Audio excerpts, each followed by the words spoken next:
ఒక భర్తగా నీ భార్యను ప్రేమించగలుగుతున్నావా? ఎంతవరకు ప్రేమించగలుగుతున్నావు? ఆమె కొరకు నువ్వు ప్రార్థన చేయగలవా? లేకపోతే ఆమె ఏముందిలేండి, ఎవరికి లేవు రోగాలు, ఆమె అదే ఇబ్బందితో బాధపడుతుంది, నేనేం చేయగలను, ఆమె ప్రార్థన చేసుకుంటుంది, నేను చేస్తే మాత్రం ఏమైనా తగ్గిపోతుందా? లేకపోతే నేను ఏమైనా ప్రేమగా మాట్లాడితే ఆమెకి ఏమైనా మార్పు వస్తుందా అని చాలా మాటలు మనం అనుకుంటాం. కానీ మనం ఇక్కడ ఒక కపుల్ని చూస్తున్నాం, ఇస్సాక్ అండ్ రిబ్కా. వారు ఆల్మోస్ట్ వారి మ్యారేజ్ అయిన 20 years వరకు కూడా రిబ్కాకు పిల్లలు లేరండి. అయితే ఇస్సాకు ఎప్పుడైతే రిబ్కా కొరకు దేవుని దగ్గర మనవి చేశాడో ఆ మొర దేవుడు విని రిబ్కాకు ఆయన గర్భఫలాన్ని అనుగ్రహించాడంట దేవుడు. మరి మనం కూడా అంటే మనం ఏదో అనుకుంటాం, నేను ప్రార్థన చేస్తే జరిగిపోతుందా, వారు ఆల్రెడీ చేసుకుంటున్నారు కదా అని మనం అనుకోవచ్చు. కానీ నీ ప్రేమను బట్టి, నీ మనవిని బట్టి దేవుడు ఆమె జీవితంలో కార్యం చేయగలడు. అలానే వైస్ వర్సా అండి, భార్య కూడా భర్త కొరకు ప్రార్థించాలి.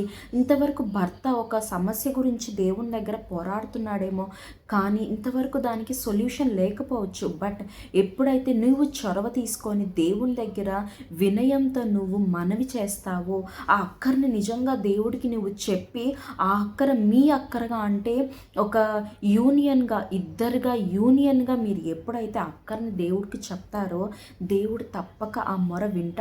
ఎందుకంటే ఐక్యత కలిగి ఉండడం దేవునికి చాలా ఇష్టం. భార్య భర్త ఐక్యంగా ఉంటే దేవుడు ఎంతో మెచ్చుకుంటాడు. వివాహము అన్ని విషయంలో ఘనమైనది అని అంటాడు భక్తుడు. మరి దేవుడు ఆ వివాహాన్ని చాలా ఘనంగా ఎంచుతున్నాడు కనుక భర్త భార్య కొరకు ప్రార్థించినప్పుడు, లేదా భార్య భర్త కొరకు ప్రార్థించినప్పుడు దేవుడు తప్పక ఆ మొర వింటాడండి. ఎలా వింటాడు అంటే రిబ్కాకి కమలలు పుట్టారు. యూజువల్గా మనం ఏం చూస్తాము, ఒక బిడ్డకి జన్మనివ్వడం నార్మల్, కానీ ఆ ట్విన్స్ని దేవుడు వారికి అనుగ్రహించాడు. మరి మన జీవితంలో కూడా మన మన లైఫ్లో మనకి దేవుడు అనుగ్రహించిన పార్ట్నర్ని బట్టి మనం దేవుడి దగ్గర ప్రార్థించాలి.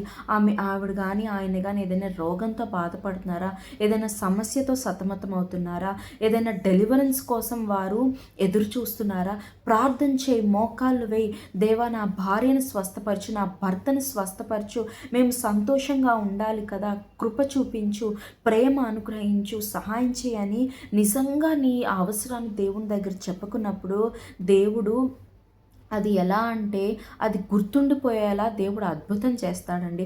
ఒక అద్భుతం కాదు, డబల్ మెషర్లో దేవుడు దాన్ని అద్భుతంగా చేస్తాడు. కనుక నీవు నీ భార్య కొరకు విజ్ఞాపన చేయి, నీ భర్త కొరకు విజ్ఞాపన చేయి.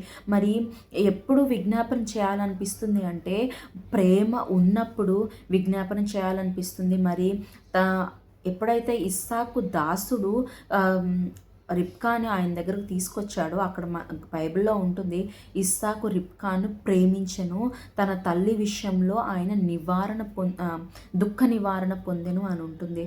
మరి మనకిచ్చిన భార్యని భర్తని మనం ప్రేమించడం దేవుని దృష్టిలో ఎంతో అనుకూలమైనది. అది దేవుడిచ్చిన కట్టడ. భార్యను ప్రేమింపవలను, భర్తను ప్రేమింపవలను.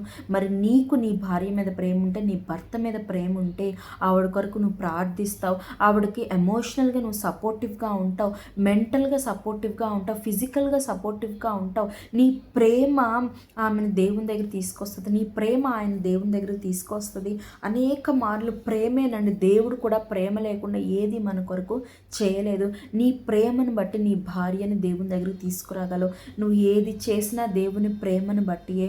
నువ్వు ప్రార్థించు ఆమె కొరకు, నువ్వు ఆయన కొరకు ప్రార్థించు, దేవుడు గొప్పగా అద్భుతం చేస్తాడు.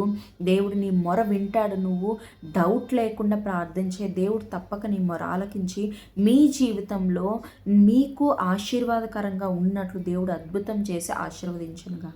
ఆమేన్.